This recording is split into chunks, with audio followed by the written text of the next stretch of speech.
భారత మాతను విముక్తి చేయాలని, విదేశీ పాలకుల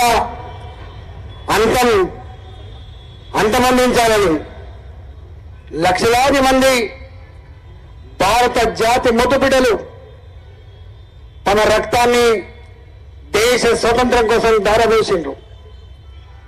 లక్షలాది మంది భారత మాత ముద్దుబిడ్డలు అనేక రకాల జైళ్లలో మగ్గి వందల సంవత్సరాలు పోరాటం చేసిండ్రు. ఆ పోరాటాల ఫలితం వలనే వచ్చింది ఈ 3 రంగుల మువ్వన్నెల జెండా. ఇవాళ ఝాన్సీ లక్ష్మీబాయి వారసులు అక్కడ 2 ఫోటోలు పెట్టుకున్నాం. వయోమికా సింగ్, సోఫియా ఖురేషి. ఆ 2 వీరవనితలు భారత మాత ముద్దుబిడ్డలుగా భార్యల కళ్ళ ముందే భర్తలను చంపి నా భారతం మహిళల నుదుటి మీద తిలకాన్ని చెరిపేసిన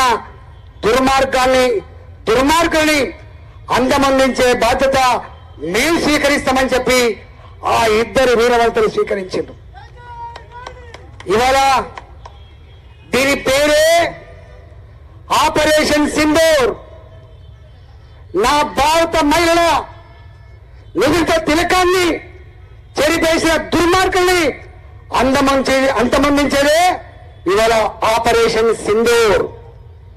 ఆపరేషన్ సింధూర్ 25 నిమిషాల్లో 9 పాకిస్తాన్ ప్రేరేపిత ఉగ్ర మూకల ఆ హెలికాప్టర్ల మీద దాడి చేసి వందల మందిని చంపి నా దేశ మహిళలకి మళ్లీ తిలకం దిద్దినటువంటి గొప్ప వీర వనితలు ఆ 2.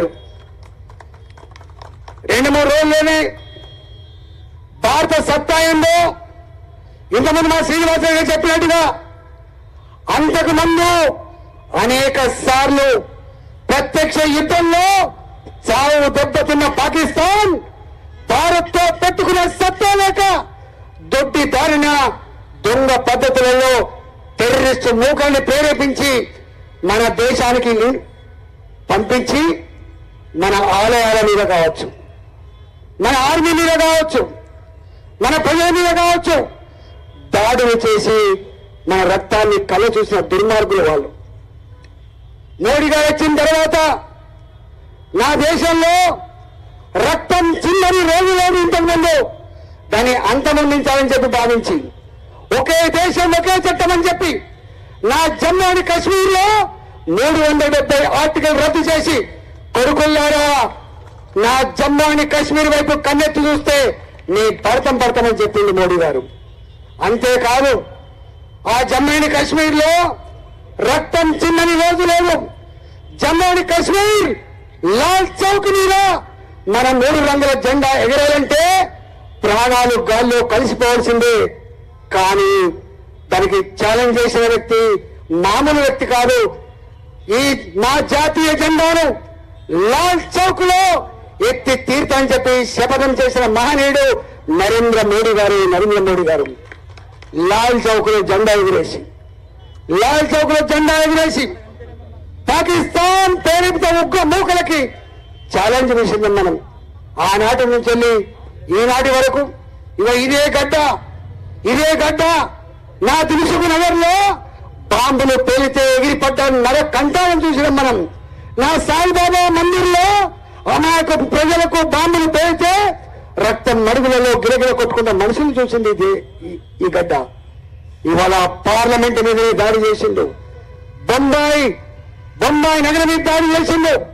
ఇవాళ అన్నిటికీ ప్రతీకారం తీర్చుకోవాలని చెప్పి భారత సైన్యం దాని నాయకత్వం వహించేటువంటి నరేంద్ర మోడీ గారు ఉపేక్షించడానికి టైం కాదు, ఇది ప్రతీకారం తీర్చుకోవాలని చెప్పి ఆదేశాలు ఇస్తే 3 రోజుల్లో దాడులు చేస్తే భారత శక్తి ఏందో అర్థమైపోయింది. భారత శక్తి వానికి మాత్రమే కాదు, ఇండైరెక్ట్ గా భారత జాతి ఎదుగుదలను చూడలేని దుర్మార్గపు దేశాలు కూడా వాళ్ళకు అండగా ఉండే ప్రయత్నం చేసిండు, వాళ్ళకు ఆయుధాలు సప్లై చేసే ప్రయత్నం చేసిండు. వాళ్ళ దగ్గర న్యూక్లియర్ పవర్ ఉందని చెప్పే ప్రయత్నం చేసిండు.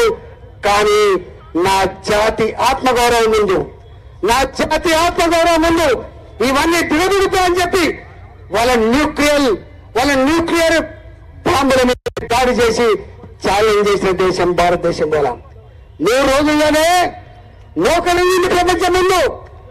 3 రోజుల్లో మోకలింది తన మిత్ర దేశం అమెరికాని ఏం వేడుకున్నదో, పక్కకున్న దేశాన్ని ఏం వేడుకున్నదో, వాళ్ళ మిత్ర దేశాన్ని ఏం వేడుకున్నదో వాళ్ళందరూ ఒకటే మాట చెప్పిండు, లేదు మీరు యుద్ధం ఆపండి. మోడీ గారు మీరు ప్రపంచ శాంతిని కోరేవాళ్ళు, అనేక దేశాల యుద్ధాల సందర్భంగా మీరు చెప్పిండ్రు యుద్ధాలు పరిష్కారం కాదని చెప్పిన వాళ్ళు మీరెట్లా యుద్ధం చేస్తారని చెప్పి చాలా మంది చెప్పినప్పటికి కూడా లేదు అని చెప్పి సంకేతం ఇచ్చిండు. కానీ మోడీ గారికి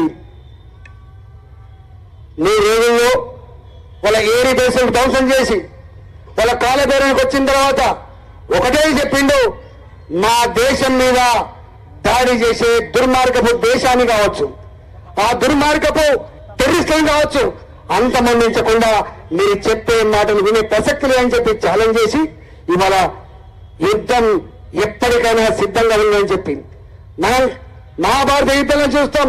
బ్రహ్మాస్త్రం అని చెప్పి బ్రహ్మాస్త్రం కావచ్చు, ఆకాశ్ మిసైల్ ఆ మిసైల్ హైదరాబాద్ కావడం మనకు గర్వంగా మనం చేస్తున్నాం.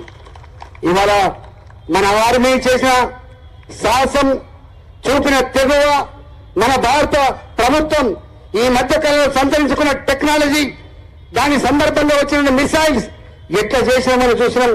ఇవాళ భారతదేశం సర్వసన్నద్ధంగా భారత మాతను రక్షించుకోవడానికి 140 కోట్ల ప్రజల్ని కాపాడడానికి మోడీ గారి నాయకత్వంలో సిద్ధంగా ఉంది. ఎవరికి భయపడే ప్రసక్తి లేదు. భారత జాతి సార్వభౌమాధికారాన్ని ఎవరు డిస్టర్బ్ చేసే ప్రయత్నం చేసినా దాని అందుతూనే భారత జాతి ధ్యేయంగా ఇవాళ ప్రధాని మొన్న ఒక మాట మాట్లాడు, నేను దేశ ప్రధానమంత్రిని కావచ్చు కాక, కానీ సగటు భారత మాత ముద్దుబిడ్డను నేను. నా ఆలోచనలు చల్లగా ఉండొచ్చు, నా మెదడు చల్లగా ఉండొచ్చు, కానీ నా రక్తం మాత్రం వేడిగానే ఉంటుందని చెప్పిండు నరేంద్ర మోడీ గారు. అది బాయిలైతే ఉంటుందని చెప్పింది నరేంద్ర మోడీ గారు. అందుకే